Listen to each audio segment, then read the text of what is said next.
Marilyn's body changed over time. These mannequins aren't human bodies. They're very hard, they don't have give. So we developed these mannequins in groups. You really have to be strategic.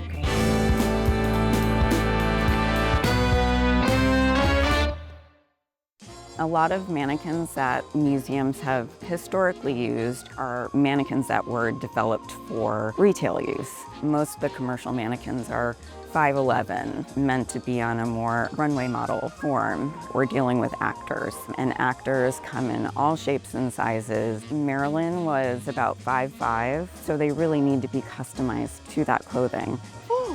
Yes, it fits perfect. The first step in our assessment of the costume is to take very detailed measurements, and all of these measurements come together for a framework of how we develop the mannequin. We took the measurements of the costumes and divided them on when her body shape changed. We're working with 3D printing, and it's been an incredible tool. Before, everything had to be hand sculpted, so technology has really helped in developing mannequins. The process usually starts about a year in advance. This particular exhibition was challenging in that it was the same person, but the body changed over time. Our focus on this exhibition was supporting these really fragile objects. So this dress is from Some Like It Hot. This particular dress was one of the dresses that we customize a mannequin for. It's in stable but fragile condition. It's a very sheer fabric with very heavy beading. So over time, gravity takes its toll. The mannequin was developed to add additional support. So it's almost creating a little bit of a shelf for the dress to lie on. And we always make the mannequins slightly smaller so we can make further adjustments using padding, because you never want the mannequin to be too large because that really stresses out the garment. Which way?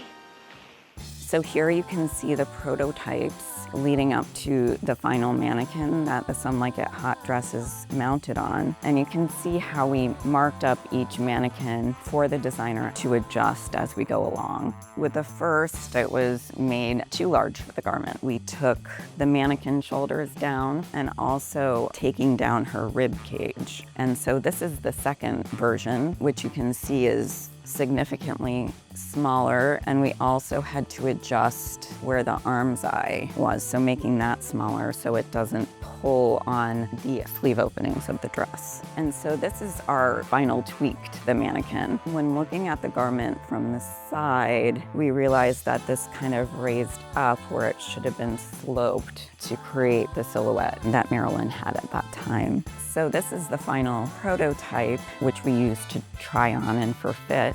That version of the mannequin was produced in our final mannequin form. And this was one of our first mannequins we developed, so it really helped in honing the process for the subsequent mannequin designs. Would you mind playing this?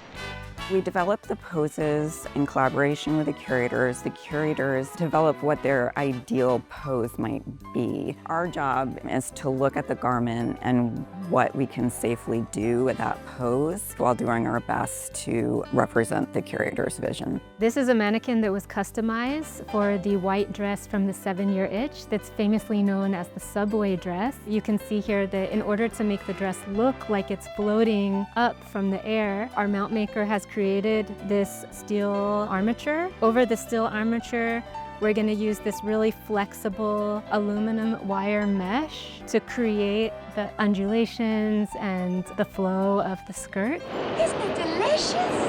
One aspect that was challenging was the undergarments that were worn, especially in the 50s, were very structured. Sometimes Marilyn was wearing undergarments, sometimes she was not, and the structure was within the dress but very minimal. That really affects the mannequin as well. So this mannequin for There's No Business Like Show Business had to be further customized. I start with the nylon pantyhose, and they're put on the top and on the bottom, and then I use polyester batting to create anatomical shapes. This particular shape would kind of be a belly. There was additional shapes to make the shapes of the hips, the sides, the bust. Once I get the shape that is appropriate for the dress.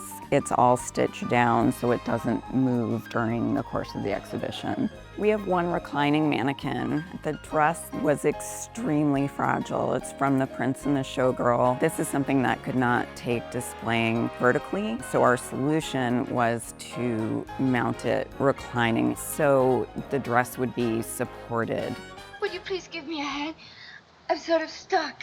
Our goal in the dressing process is to try the dress on as few times as possible. Every garment is fragile, so we're very conscious of how many times we try on the garment. Putting the costume on the mannequin is not a one-person job. Sometimes we put the costume on over the head. Other times it's important to lay the mannequin down and bring the garment from the bottom. For instance, with this dress, we put it on the form and then fed the arms through the back of the dress carefully into the sleeves because that was the only safe way to do it. You can't tell a mannequin to put their arms up and you drop the costume down. The Diamonds Are a Girl's Best Friend dress took about 4 hours just to get it on the mannequin. We had to lay on a table and support the very heavy bow in the back and just inch by inch by inch bring it up the legs of the mannequin. After the dress goes onto the mannequin, there's always other things that need to happen. Zhuzhing, steaming. We attach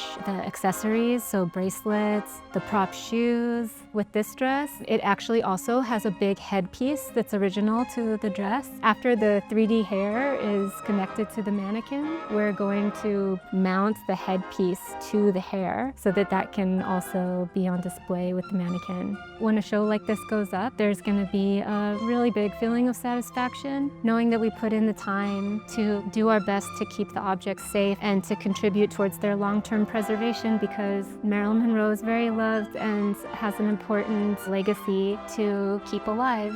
Well, good night.